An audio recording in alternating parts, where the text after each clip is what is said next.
Bismillahirrahmanirrahim. Assalamualaikum warahmatullahi wabarakatuh. Innal hamdalillah nahmaduhu wa nasta'inuhu wa nastaghfiruh wa na'udzu billahi min shururi anfusina wa min sayyiati a'malina. Man yahdihillahu fala mudilla lahu wa man yudlil fala hadiya lahu.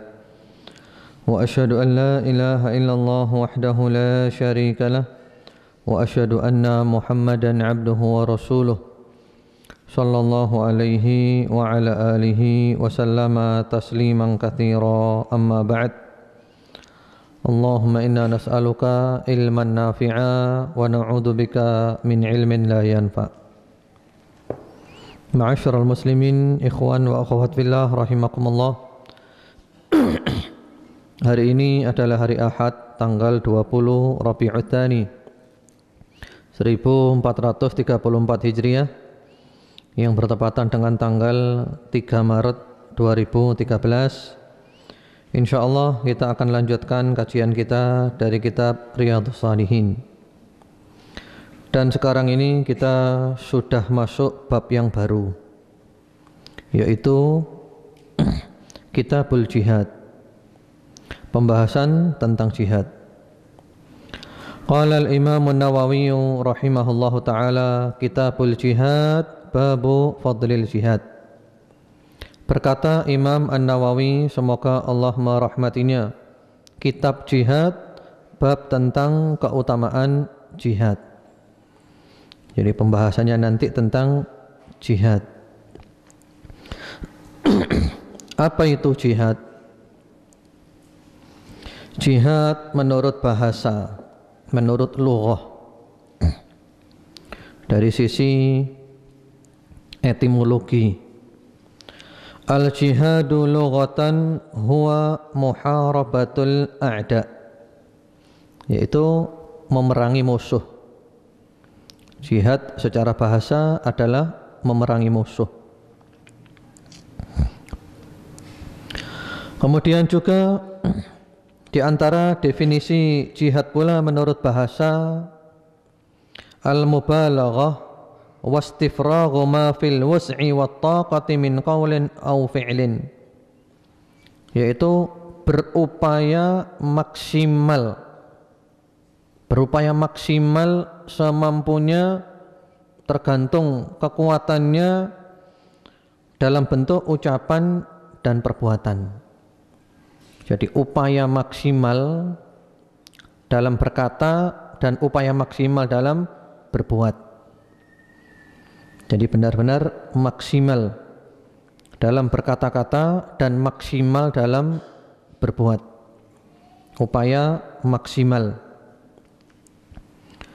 Adapun definisinya menurut syariat, menurut terminologi adalah wa syar'an badlul juhdi fi qitalil kuffar wal munafikin wa man fi hukmihim, yaitu berupaya maksimal untuk memerangi orang-orang kafir dan orang-orang munafik serta siapa saja yang dalam hukum seperti mereka. Jadi upaya maksimal memerangi orang-orang kafir, orang-orang munafik dan siapa saja yang dalam hukum seperti orang-orang kafir dan orang-orang munafik. Itu definisi jihad menurut bahasa dan menurut syariat, menurut etimologi dan menurut terminologi. Selanjutnya Al-Imam An-Nawawi rahimahullahu ta'ala membawakan ayat-ayatnya dahulu. Yang pertama-tama adalah Surat At-Taubah ayat nomor 36. Qala Allah Ta'ala wa qatilul musyrikina kaffatan kama yuqatilunakum kaffah wa'lamu annallaha ma'al muttaqin. Dan perangilah kaum musyrikin itu semuanya sebagaimana mereka pun memerangi kamu semuanya, Dan ketahuilah bahwasanya Allah Subhanahu wa taala beserta orang-orang yang bertakwa. Nah, ini penting untuk difahami ayat-ayat seperti ini. Jadi ayat ini menyuruh kita memerangi orang musyrik semuanya, sebagaimana mereka memerangi kita semuanya. Kalau orang memahami secara dohirnya saja, maka dia akan mengatakan bahwa Islam ini adalah agama kekerasan. Islam ini adalah agama pedang. Padahal tidak. Kalau kita kembali kepada sirah Nabi Muhammad sallallahu alaihi wa ala alihi wasallam, sejarah hidup Nabi Muhammad sallallahu alaihi wa ala alihi wasallam, ada 4 tahapan dalam berdakwah yang dilakukan oleh Nabi Muhammad sallallahu alaihi wa ala alihi wasallam. 4 tahapan di dalam berdakwah. Apa saja tahapan itu? Yang pertama-tama adalah ad-dakwah as-sirriyah, dakwah secara sembunyi-sembunyi.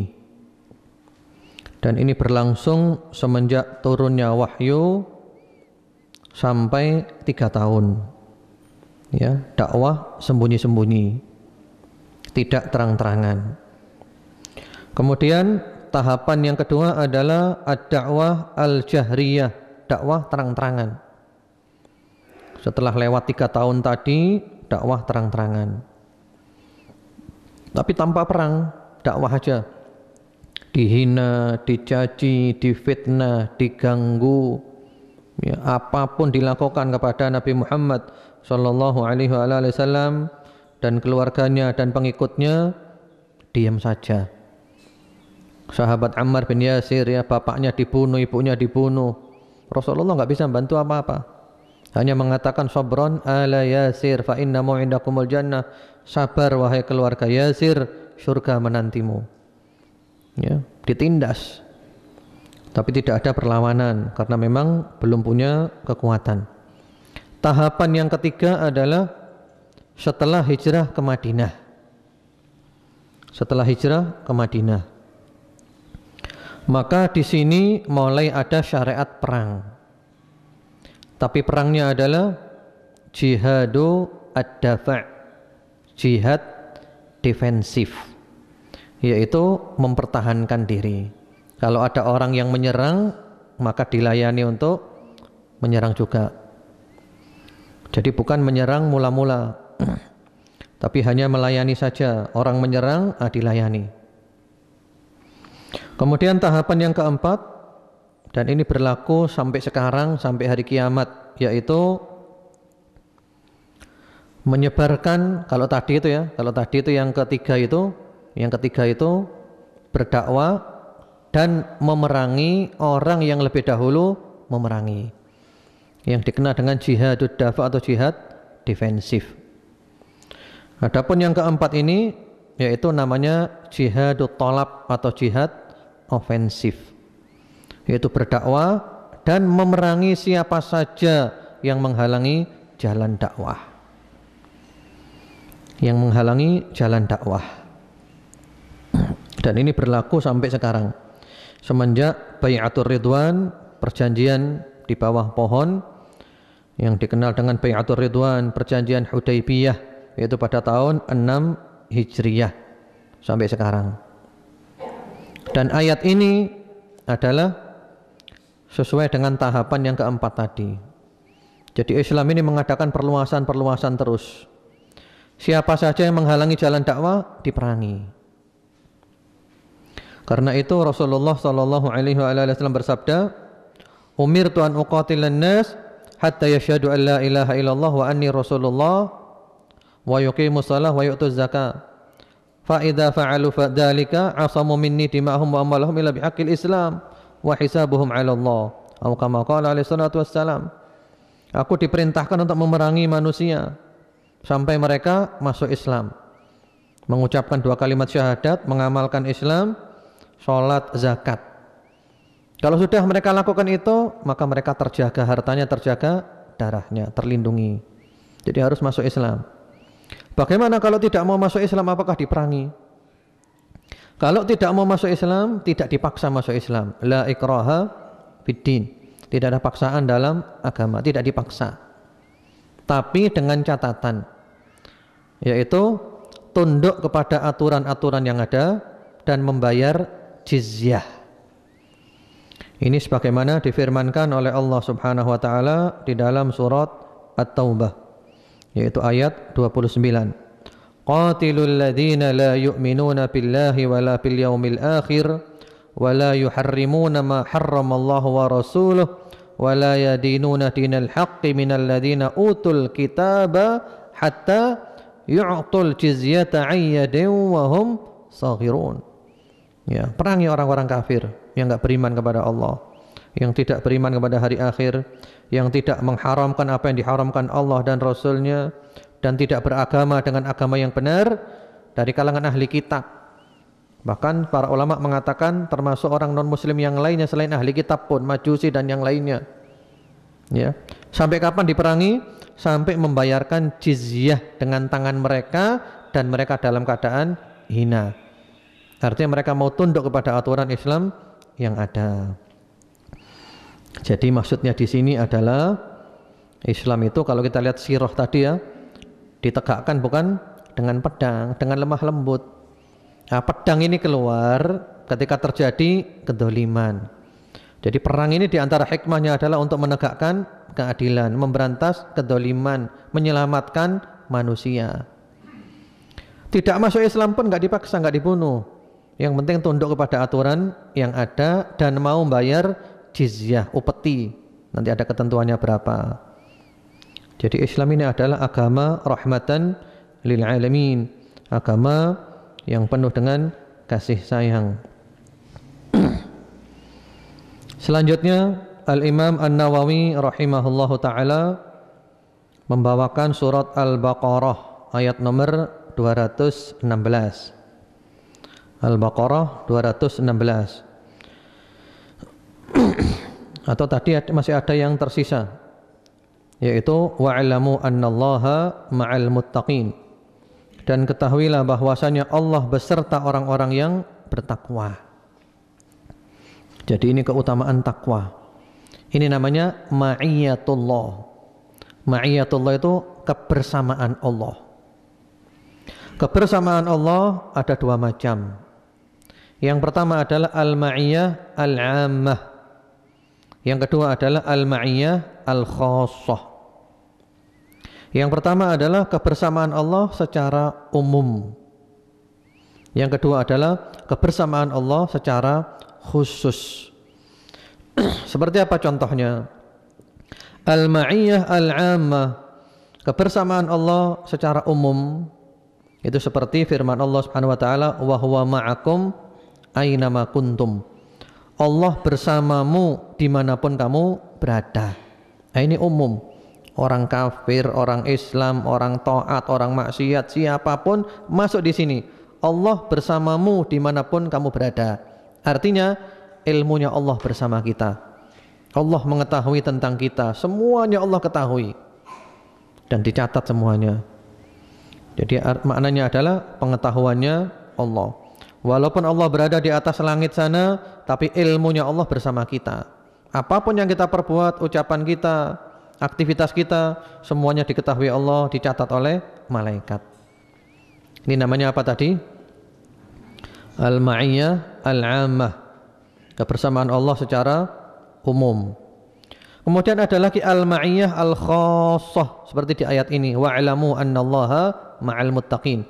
Ketahuilah sesungguhnya Allah bersama orang-orang yang bertakwa. Ini namanya al-ma'iyah al-khassah.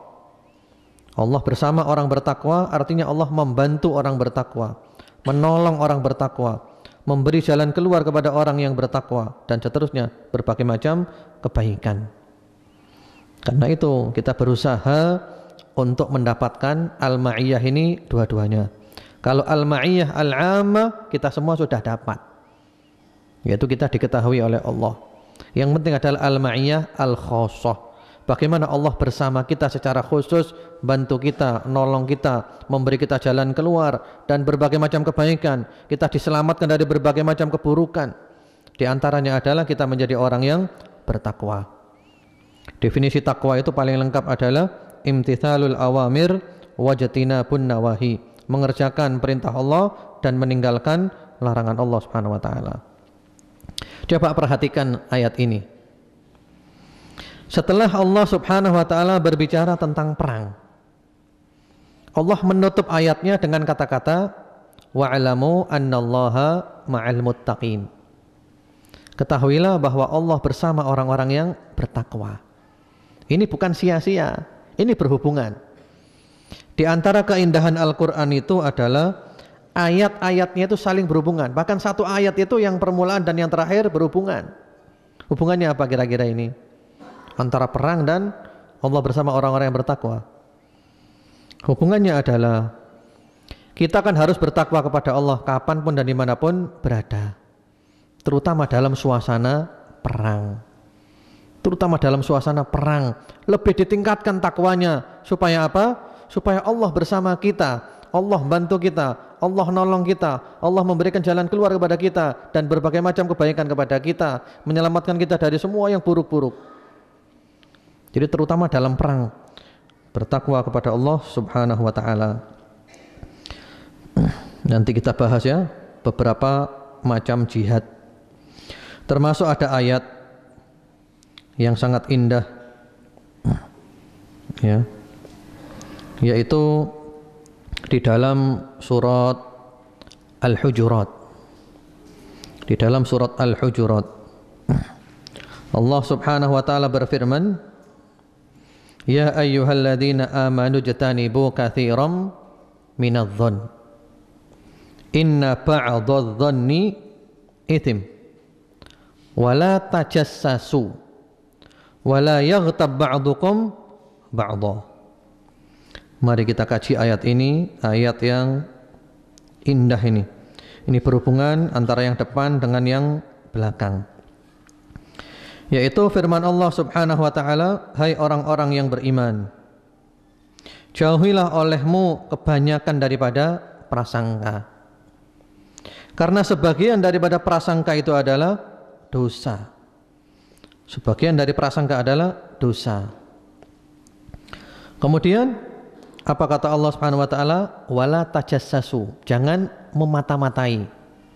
Memata-matai itu ya, mengintai orang, diintai terus orang ini untuk mencari-cari kesalahannya. Kemudian wala yaghtab ba'dukum ba'dha, jangan menggibah sebagian dari kamu terhadap sebagian yang lain.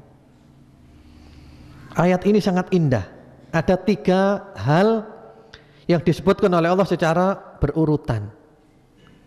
Yang pertama-tama adalah larangan berprasangka buruk. Larangan suudon.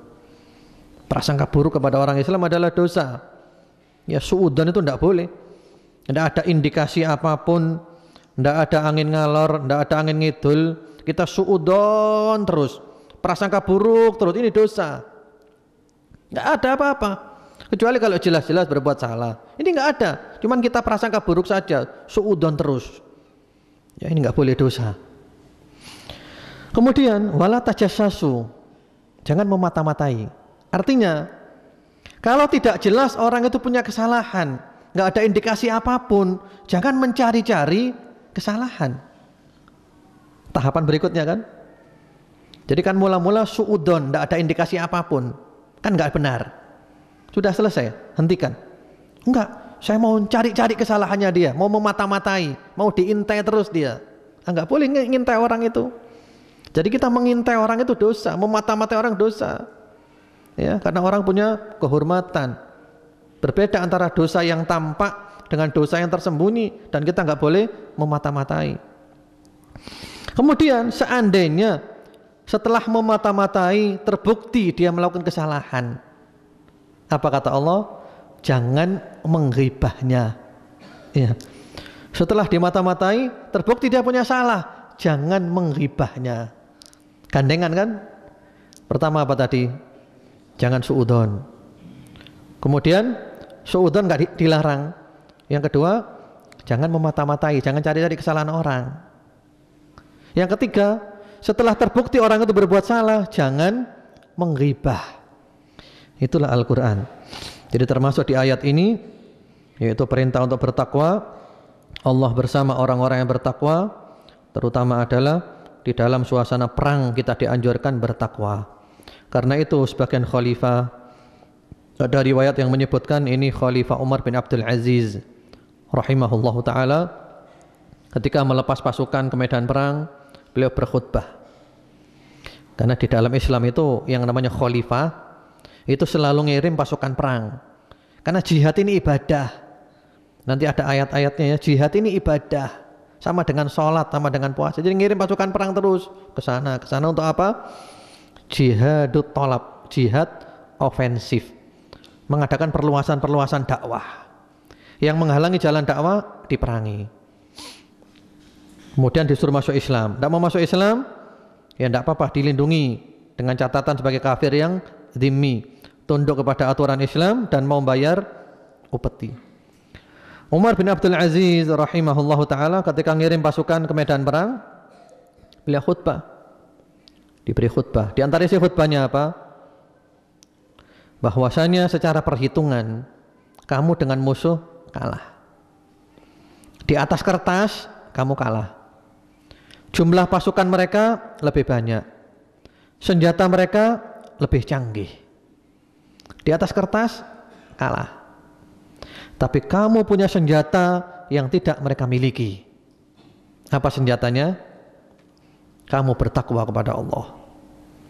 Kamu mengerjakan perintah Allah dan meninggalkan larangan Allah. Ini senjatamu yang mereka tidak punya. Selama senjata ini ada dalam dirimu, Allah memberikan kemenangan.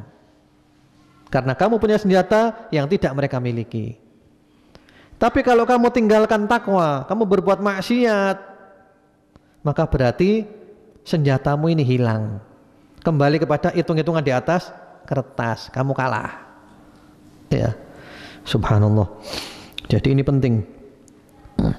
Jadi kita jangan hanya mengandalkan kekuatan banyaknya pasukan, yang paling penting adalah takwa kepada Allah. Pada waktu perang Hunain, wa yauma Hunainin idh a'jabatkum kathratukum falam tughni ankum syai'a wa dhaqat 'alaikumul ardu bima rahubat. Ya. Waktu perang Hunain, sahabat jumlahnya banyak, sehingga sebagian mereka mengatakan kami tidak mungkin kalah karena jumlah kami besar, bangga diri. Justru oleh Allah diberi apa? Kekalahan. Diberi kekalahan karena sombong, bangga diri. Kemudian selanjutnya di dalam surat Al-Baqarah ayat nomor 216,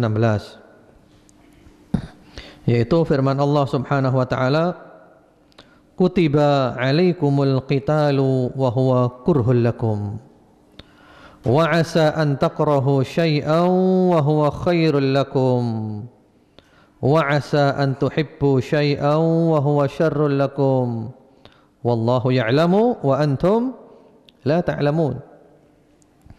Diwajibkan atas kamu berperang, padahal berperang itu adalah sesuatu yang kamu benci.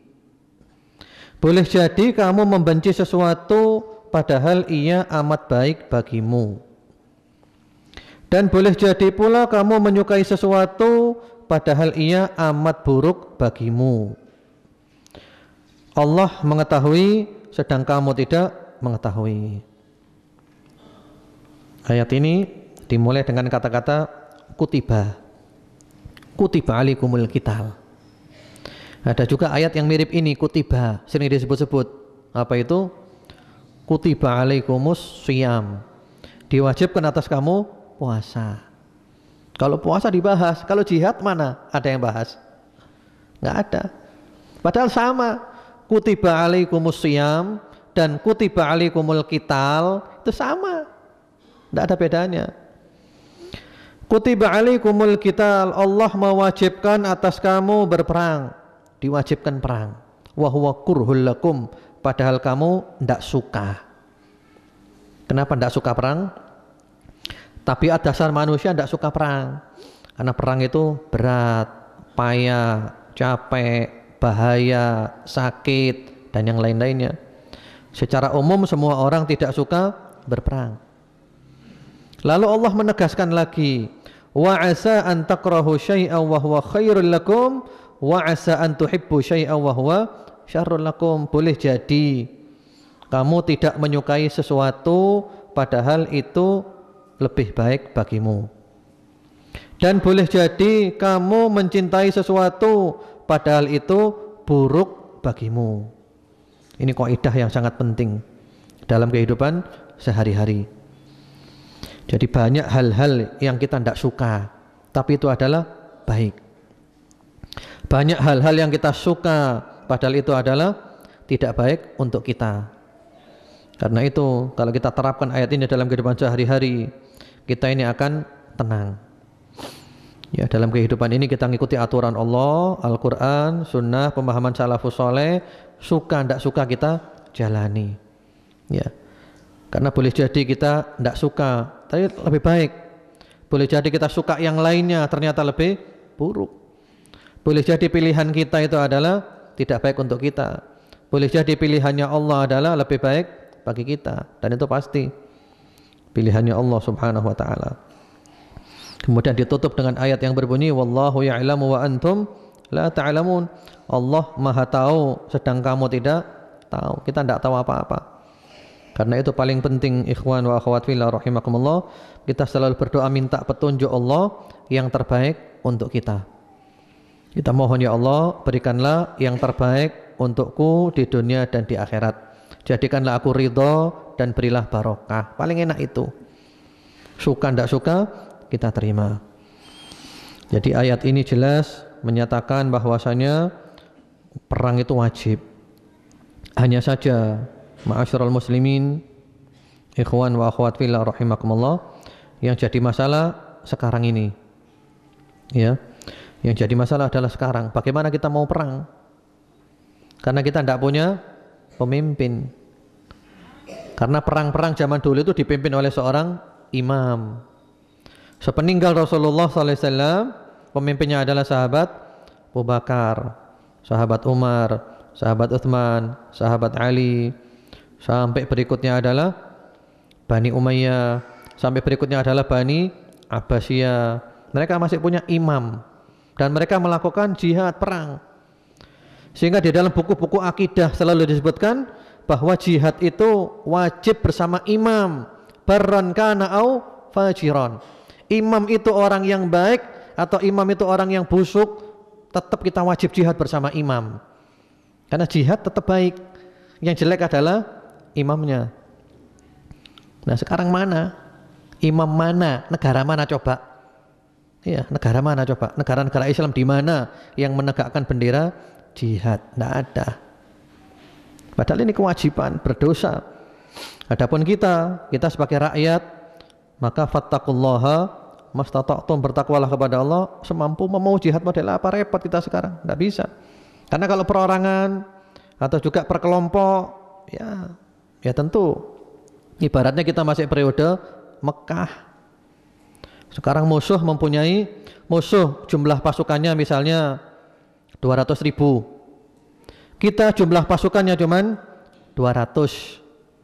Musuh punya tank, punya F-16. Kita hanya punya panah dan punya pisau dapur. Gimana? Wajib enggak jihad? Ya enggak wajib, kita enggak mampu karena ada syaratnya. Syaratnya adalah istita'ah, mampu. Mampu itu dengan perhitungan, cara perhitungan kita mampu menghadapi, bisa melawan. Nah, baru bismillah. Dan itu pun harus ada imam, pemimpin. Karena kalau enggak ada imam nanti kacau, bercerai-berai sendiri-sendiri. Jadi sama dengan kita ya istilahnya ya cuman kepingin mati gitu aja istilahnya. Padahal jihad bukan hanya kepingin mati. Jihad itu ada dua pilihan, iman nasr wa iman syahadah, mendapat kemenangan atau mati syahid. Ya, menang atau mati syahid. Ya. Dan orang beriman itu harus ada niat kepingin jihad. Nanti ada dibahas di sini. Karena kalau orang beriman tidak ada niat keinginan jihad membela agama Allah dan dia mati, Matinya adalah mati dalam bentuk ada benih-benih kemunafikan dalam dirinya. Sebagaimana sabda Rasulullah sallallahu alaihi wasallam di dalam riwayat Muslim, Imam Muslim rahimahullahu taala, "Man mata wa lam yaghzu wa lam yuhaddits nafsahu bil ghazwi mata ala syu'batin minan nifaq."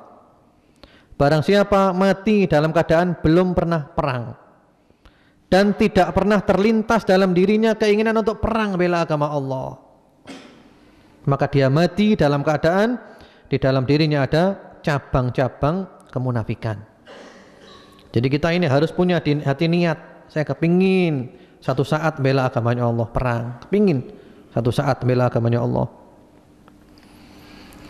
Kemudian berikutnya lagi Al-Imam An-Nawawi rahimahullahu ta'ala membawakan firman Allah subhanahu wa ta'ala di dalam surat At-Taubah ayat nomor 41. Infiru khifafan wa thiqalan wa jahidu bi amwalikum wa anfusikum fi sabilillah. Dzalikum khairul lakum in kuntum ta'lamun. Berangkatlah kamu, baik dalam keadaan merasa ringan maupun berat, dan berjihadlah kamu dengan harta dan dirimu di jalan Allah. Yang demikian itu adalah lebih baik bagimu jika kamu mengetahui. Ini ayat yang kalau kita fahami ya, ini ayat yang benar-benar dahsyat, memerintahkan kita jihad. Kalau kita baca tafsirnya ayat ini, yang disuruh jihad ini siapa? Yang disuruh berangkat jihad di sini adalah semua orang Islam, ya, baik anak muda ataupun orang tua, baik dalam keadaan merasa ringan ataupun merasa berat, harus berangkat semuanya jihad. Ya, jihad dengan harta dan jihad dengan jiwa di jalan Allah Subhanahu wa taala. Nanti ada ketentuannya, kecuali yang sakit, tidak mampu, yang lemah, kaum lemah, atau kecuali juga para penuntut ilmu. Karena enggak boleh berangkat jihad semuanya tanpa ada yang menuntut ilmu. Wa ma kana al-mu'minuna liyanfiru kaffah. Falaula nafara min kulli firqatin minhum ta'ifatul yatafaqahu fid-din. Waliyundiru qaumahum idza raja'u ilahum la'allahum yahdharun. Janganlah orang Islam itu keluar ke medan perang semuanya. Jadi ada yang ke medan perang, ada yang pergi mencari ilmu. Yang ke medan perang menjaga pertahanan, yang mencari ilmu menjaga syariat. Ya, karena kalau perang semuanya nggak ada yang belajar, nanti syariatnya rusak. Belajar semuanya nggak ada yang perang, nanti negara diserbu oleh musuh, pertahanan diserbu musuh. Karena itu Allah mengatakan orang jihad di jalan Allah dan mencari ilmu sama-sama keutamaannya. Ya, ada perkecualian-perkecualian nanti insyaallah kita bahas pada ayat-ayat setelahnya. Jadi ayat ini tegas, ya, masih muda, orang tua dalam keadaan sulit, dalam keadaan muda, berangkat semuanya, ya, dalam keadaan apapun, jihad dengan harta dan jihad dengan jiwa. Yang mana orang yang mengeluarkan hartanya di jalan Allah tidak akan rugi, dilipatkan sampai 700 kali lipat. Dalam suatu peperangan Rasulullah sallallahu alaihi wasallam dalam keadaan sulit, tidak ada dana, Rasulullah ngajak sahabat untuk mengumpulkan dana demi perang. Ya, masing-masing sahabat datang membawa dana sesuai dengan kemampuannya. Lalu datang sahabat Utsman bin Affan membawa harta yang sangat banyak sekali. Rasulullah sallallahu alaihi wasallam berbinar-binar senang. Sambil Rasulullah mendoakan sahabat Utsman, apa kata Rasulullah? Ma dharra Utsman ma amila ba'dal yaum. Tidak akan membahayakan Utsman apapun yang dilakukan setelah hari ini. Artinya apapun yang dilakukan Utsman tidak berbahaya. Dia sudah terampuni dosa-dosanya. Dia adalah ahlul jannah. Karena dalam keadaan sulit butuh dana, sahabat Utsman datang membawa dana yang besar tepat waktu. Jadi tidak ada rugi. Karena itu Allah mengatakan dzalikum khairul lakum in kuntum ta'lamun. Yang demikian itu adalah lebih baik bagimu jika kamu mengetahui. Selanjutnya firman Allah Subhanahu wa taala di surat At-Taubah ayat nomor 111. Sebelum kita masuk ayat itu, para ulama juga telah membahas macam-macam jihad. tahapan-tahapan jihad. Yaitu ada 4 marotib, 4 tahapan jihad. Yang pertama-tama adalah jihadun nafs, jihad melawan hawa nafsu, melawan diri sendiri. Kemudian yang kedua jihadus syaitan, jihad melawan syaitan, jihad melawan syaitan. Yang ketiga adalah jihadul kuffar, jihad melawan orang-orang kafir. Kemudian yang keempat jihadul munafiqin, jihad melawan orang-orang munafik. Ada 4 tahapan. Tahapan yang pertama adalah jihadun nafas, jihad melawan diri sendiri. Jihadun nafas ini penting. Jihad melawan diri sendiri, jihad melawan hawa nafsu. Jadi sebelum kita melawan yang di luar kita, kita melawan yang di dalam kita. Sebagaimana sabda Rasulullah sallallahu alaihi wasallam, wal mujahidu man jahada nafsahu fi ta'atillah, atau kama qala alaihi salatu wassalam.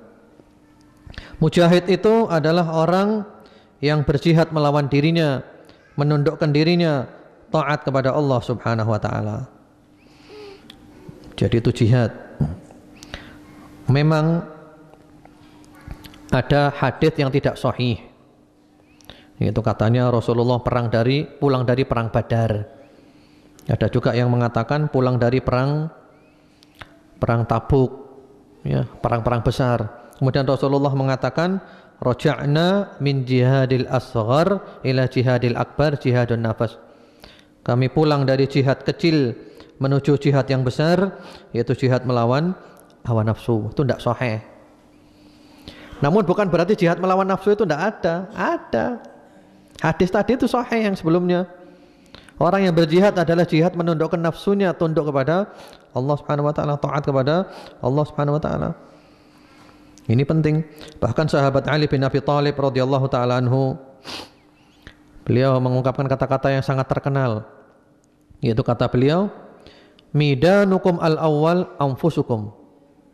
Fa in intasartum 'alaiha kuntum 'ala ghairiha aqdar. Wa in khadaltum fiha kuntum 'ala ghairiha a'jaz. Fajarribu ma'hal kifaha awalan. Medan pertama yang harus kamu hadapi adalah dirimu sendiri, nafsumu. Kalau kamu menang melawan nafsumu, yang lainnya kamu lebih menang. Kalau kamu kalah melawan nafsumu, yang lainnya kamu lebih kalah. Maka coba kamu tundukkan dulu nafsumu, hawa nafsumu, dirimu sendiri. Jadi penting. Bagaimana mungkin kita bisa menang perang melawan yang di luar kita, sementara dengan yang di dalam kita saja kita kalah. Karena itu para ulama sudah menulis kitab-kitab tentang at-tarbiyah al-jihadiyah, tarbiyah jihad. Jadi ada aturannya jihad itu, belajar dulu supaya tahu hukum-hukumnya.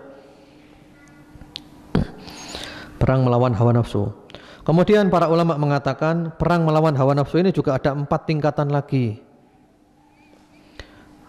Apa saja itu? Yang pertama-tama adalah an yujahidaha ala ta'allumil huda wa dinil haq.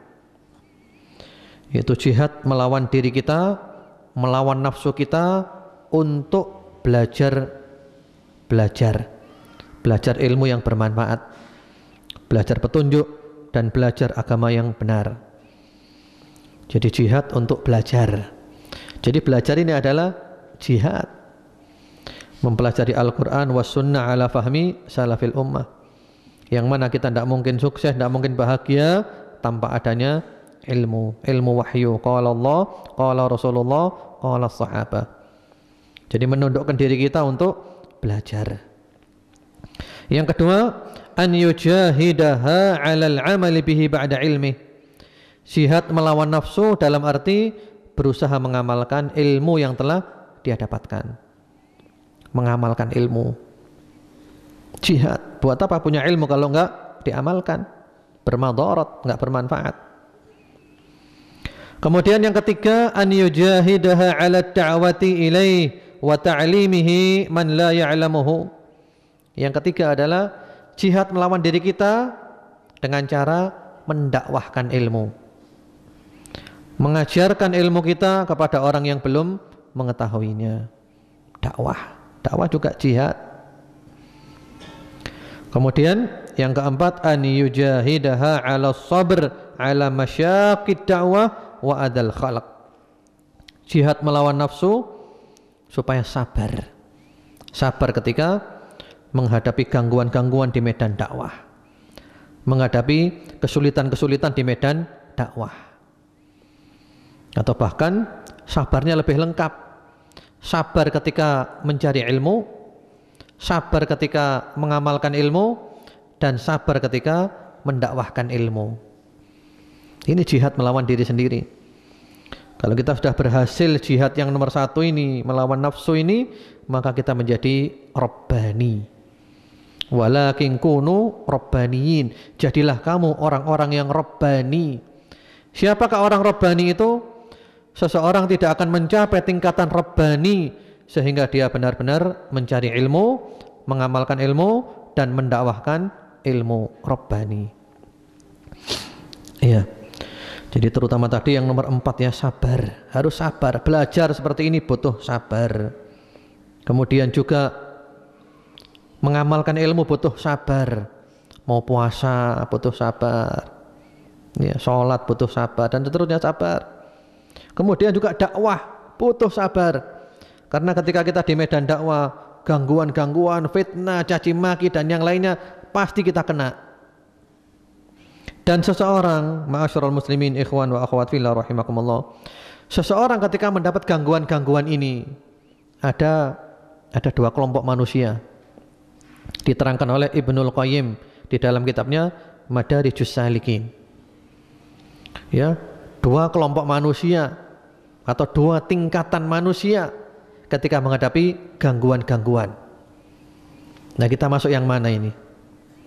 Atau kita tidak masuk kedua-duanya? Tingkatan yang pertama adalah tarkul khusumah wa taghaful az-zallah wa nisyan al-adiyah. Jadi ada orang ganggu kita, nyakiti kita, fitnah kita, dan yang lain-lain yang buruk-buruk kepada kita, kita tidak melayani permusuhan itu. Kita berusaha masa bodoh dan berusaha melupakan gangguan itu. Ini tingkatan hebat sudah. Artinya ada orang ganggu kita, nyakiti kita, sudah nggak kita layani, sudah nggak dilayani. Masih banyak yang lainnya yang lebih penting, nggak dilayani. Ini sudah hebat, luar biasa. Karena dia istilahnya itu nggak terpancing ya. Kemudian ada lagi tingkatan yang lebih tinggi, yaitu antuqarriba man yuqassik wa tukrima man yu'dhik wa ta'tadir ila man yajni 'alaik samahatan la qadman wa mawaddatan la musabaratan. Luar biasa ini. Itu intinya adalah kita berusaha tetap berbuat baik kepada orang yang berbuat jahat kepada kita. Jadi dia menjauhkan kita, tapi kita tetap mendekatkan dia. Dia ganggu kita, tapi kita tetap memuliakan dia. Dan kita memaafkan orang yang berbuat salah kepada kita, yang mengganggu hak-hak kita, sebagai bentuk kelapangan, bukan keterpaksaan, sebagai bentuk cinta, bukan kesabaran.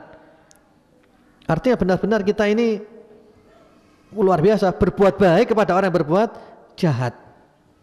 Ini tingkatan yang sulit. Tidak semua kita bisa, yang lebih tinggi dan sulit.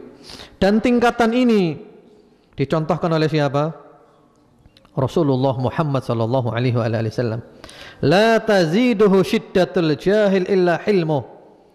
Tiadalah menambah kerasnya orang yang bodoh kecuali kesantunan beliau. Semakin orang jahiliyah, jahil, bodoh-bodoh, berlaku bodoh kepada beliau, ya, beliau semakin memaafkan. Rasulullah Muhammad sallallahu alaihi wasallam pernah beliau pakai sorban ya di lehernya, lalu oleh seorang badui ditarik dari belakang sampai membekas di lehernya Rasulullah sallallahu alaihi wasallam. Sahabat-sahabat marah, kata Rasulullah biarkan. Rasulullah tersenyum. Kamu mau apa? Dia mau minta sesuatu, kata Rasulullah, berikan permintaannya. Sambil tersenyum, nggak marah. Karena menyangkut dirinya sendiri. Jadi kalau menyangkut agama baru marah ya. Jadi marah karena agama. Tapi kalau menyangkut diri kita sendiri, ya dimaafkan. Dan contoh yang paling hebat juga dilakukan oleh Syekhul Islam Ibnu Taimiyah rahimahullahu taala. Ibnu Taimiyah ini ulama yang oleh Allah diberi ilmu. Ilmunya benar-benar seperti lautan tidak bertepi. Menjelaskan Al-Quran was sunnah. Beliau dimusuhi, difitnah, sampai beliau masuk penjara. Bahkan akhirnya juga meninggal dunia di penjara. Pada suatu hari Ibnul Qayyim rahimahullahu ta'ala, muridnya, datang kepada Ibnu Taimiyah memberi kabar gembira. Kabar gembiranya apa? Wahai Tuan Guru, orang yang paling keras permusuhannya kepadamu dan orang yang paling membenci kamu, yang paling menghalangi dakwahmu, sekarang sudah mati. Kabar gembira.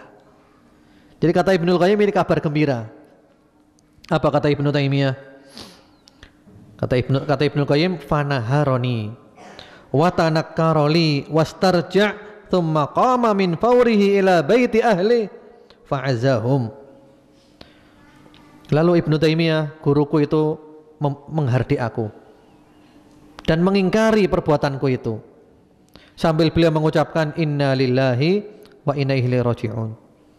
Jadi Ibnu Taimiyah ngelarang Ibnul Qayyim, kamu jangan mengatakan gitu, jangan mengatakan ini adalah kabar gembira, nggak benar, nggak boleh itu. Kemudian beliau ucapkan inna lillahi wa inna ilaihi raji'un. Kemudian apa yang beliau lakukan? Saat itu juga bangkit dari tempatnya, pergi ke rumahnya orang yang mati itu, takziah ke sana kepada keluarganya, sambil mengatakan kepada keluarganya apa? Inni lakum makanah wa la yakunu lakum amrun tahtajuna fihi ila musa'adah illa wasa'atukum fi. Wahai keluarga yang kematian, aku sekarang telah menjadi gantinya dia. Kalian butuh apa saja, sampaikan kepada saya akan bantu kalian semuanya. Subhanallah. Langsung semua keluarga itu cinta kepada Syekhul Islam Ibnu Taimiyah. Benar-benar mengagungkan Ibnu Taimiyah. Ini tingkatan yang hebat. Jadi orang ganggu kita, kita balas dengan kebaikan.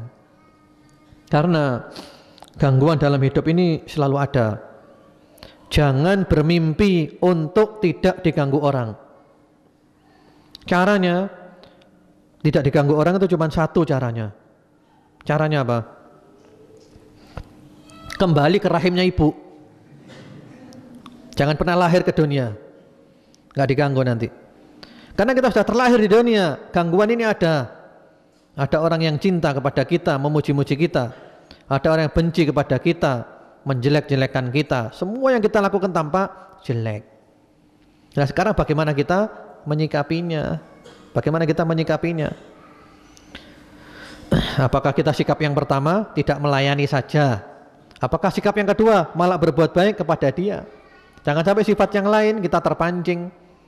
Akhirnya kita jadi bodoh seperti mereka. Mereka sudah bodoh, akhirnya kita jadi orang-orang yang bodoh, sama saja nanti. Wah ini Masya Allah. Jadi medan dakwah ini adalah penuh dengan gangguan. Kemudian kita lanjutkan sedikit lagi. Yang kedua adalah jihadus syaitan, jihad melawan syaitan. Jihad melawan syaitan ini ada dua tingkatan. Tingkatan yang pertama adalah jihad melawan syubhat-syubhat yang dibawa oleh syaitan kepada kita, yang bisa merusak keimanan kita, yang bisa merusak keyakinan kita. Kita dibuat ragu-ragu, kita dibuat bimbang, iman kita dibuat goncang. Nah ini bahaya, kita harus lawan dengan keyakinan. Yang kedua, jihad melawan syaitan, yaitu melawan syahwat hawa nafsu. Syaitan ingin menjerumuskan kita ke dalam syahwat hawa nafsu untuk berbuat maksiat. Kita jihad melawan syaitan. Caranya dengan sabar, untuk tidak berbuat maksiat, untuk tidak kalah oleh hawa nafsu, yakin dan sabar. Para nabi oleh Allah diangkat menjadi nabi karena mereka punya dua sifat ini, yakin dan sabar. Silahkan kita baca di surat As-Sajdah ayat nomor 24. Wa ja'alna minhum a'immatan yahduna bi amrina lamma sabaru wa kanu bi ayatina yuqinun. Dan kami jadikan di antara mereka sebagai imam-imam, para nabi, para rasul yang memberikan petunjuk dengan perintah dari kami. Karena apa? Tatkala mereka sabar dan bahwasanya mereka itu yakin terhadap ayat-ayat kami, sabar dan yakin. Karena itu ada ungkapan yang sangat indah yang berbunyi bisabri wal yakin tunalul imamatu fiddin. Dengan sabar dan yakin kita akan bisa meraih kepemimpinan dalam agama. Sabar menghadapi syahwat hawa nafsu, yakin menghadapi syubhat-syubhat. Kemudian yang berikutnya lagi adalah yang ketiga dan keempat adalah jihadul kufar wal munafikin. Jihad melawan orang-orang kafir dan orang-orang munafik. Ini lengkap. Jihad dengan hati yang membenci, yang mendoakan. Kemudian jihad dengan lisan, ya, beradu argumentasi. Kemudian jihad dengan harta, jihad dengan jiwa. Hanya saja orang kafir dan orang munafik punya kekhususan. Kalau orang kafir jihadnya dengan memakai kekuatan, pakai tangan. Kalau kita punya kekuatan. Kalau orang munafik jihadnya dengan lisan. Karena orang munafik gak mungkin kita habis dengan pedang. Karena orang munafik itu berada di dalam kita. Ini repot. Gak mungkin dihadapi. Seperti Rasulullah dulu nggak bunuh orang-orang munafik, karena kalau bunuh orang munafik dituduh apa? Muhammad membunuh sahabat-sahabatnya, karena berada di dalam, dan ini lebih menyakitkan. Ada di dalam tapi selalu ngerogoti. Tapi inilah yang namanya dunia. Ya, dengan tangan tidak mampu, dengan lisan tidak mampu, minimal dengan hati, dan itu adalah iman yang paling lemah. Ya mungkin itu dulu aja. Insyaallah nanti kita lanjutkan. Jadi sekarang ini kita berada di bab jihad ya. Walaupun untuk prakteknya saat ini kita mungkin belum bisa praktek, tapi masih bisa praktek dengan harta, bantu harta untuk mujahidin yang berada di Suriah, mujahidin yang berada di Palestina, yang berada di Filipina, yang berada di Chechnya, dan yang lain-lain yang mujahidin, mereka kita tolong, kita bantu. Wallahu alam, mungkin itu dulu aja.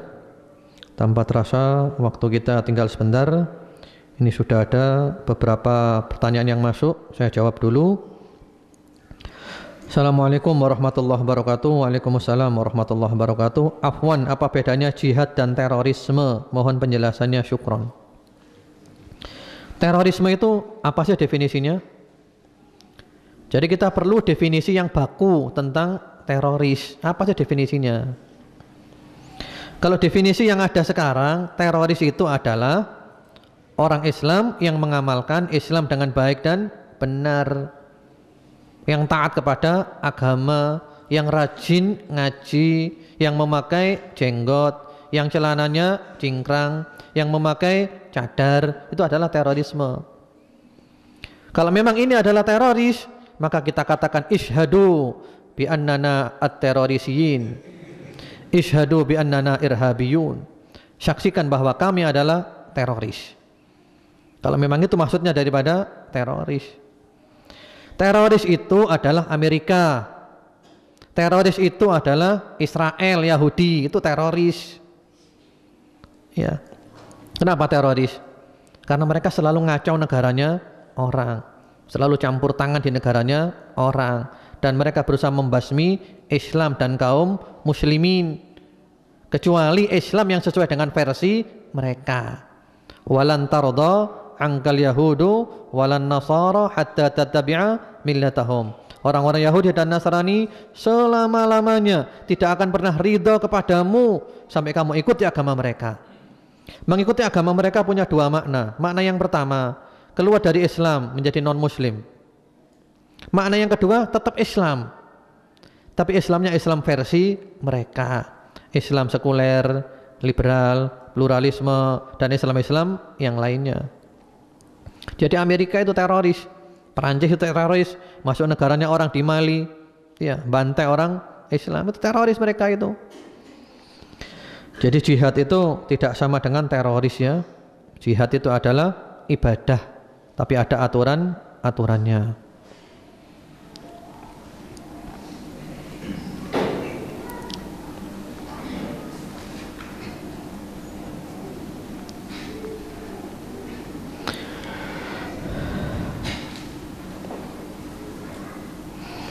Ya, saya pilih sesuai dengan materi ya. Pada tahap keempat, manakah yang lebih dulu, memerangi dulu baru masuk Islam, baru mengajak Islam di tempat tersebut, atau mengajak Islam kemudian bila mereka menolak dan tidak mau membayar jizyah barulah diperangi? Didakwai dulu. Karena Rasulullah SAW itu menyuruh mendakwai dulu. Beliau bilang kepada sahabat Ali apa? Beliau bilang kepada sahabat Ali, ya, pergilah kepada mereka, kemudian tsummad'uhum ilal Islam. Kamu dakwai dulu mereka masuk Islam. Jadi didakwai dulu ya, enggak serta-merta memerangi. Didakwai dulu. Mereka nolak, diperangi. Karena tujuannya memang adalah menguasai daerah itu, perluasan untuk dimasukkan ke dalam kekuasaan kaum muslimin. Dan sejarah telah membuktikan ketika Islam berkuasa, dunia itu aman. Bahkan orang-orang kafir pun aman, dilindungi orang kafir itu. Yang penting jangan macam-macam, mengikuti aturan yang ada dan mau bayar jizyah, upeti.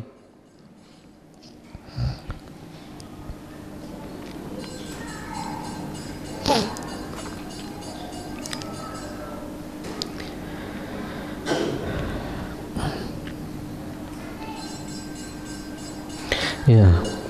Assalamualaikum Ustaz, barakallahu fiik. Waalaikumsalam wa fiik barakallah. Afwan mau tanya Ustaz, seandainya suatu saat nanti tiba waktunya untuk jihad, dalam artinya sesungguhnya perang, apakah jenengan juga akan ikut turun di medan perang?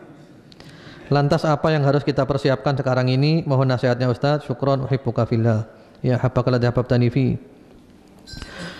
Yang jelas orang Islam itu harus ikut perang. Apalagi ketika perang hukumnya sudah fardhu ain. Ya, orang kafir menyerbu kita, ya kita mempertahankan diri, fardhu ain. Dan mati syahid adalah termasuk cita-cita kami. Kami kepingin mati syahid di jalan Allah daripada mati di atas tempat tidur. Kalau disuruh milih mati di tempat tidur kena penyakit jantung atau mati dibom oleh musuh, saya milih mati dibom musuh. Dan kalimat ini pernah dikatakan oleh Fadilatul Syekh Dr. Abdul Aziz Al-Rantisi rahimahullahu ta'ala dan dikabulkan oleh Allah subhanahu wa ta'ala. Ketika beliau diwawancarai, beliau adalah pengganti Syekh Ahmad Yasin, pemimpin Hamas yang ada di Palestina. Beliau mengatakan, kalau saya disuruh milih antara mati karena kena penyakit jantung dan mati kena roket daripada helikopter Apache, saya milih mati kena roket dari helikopter Apache. Dan dikabulkan oleh Allah, beliau benar-benar diroket oleh helikopter dan beliau gugur sebagai syahid. Mudah-mudahan kami juga seperti itu. Itulah matinya orang laki. Ya.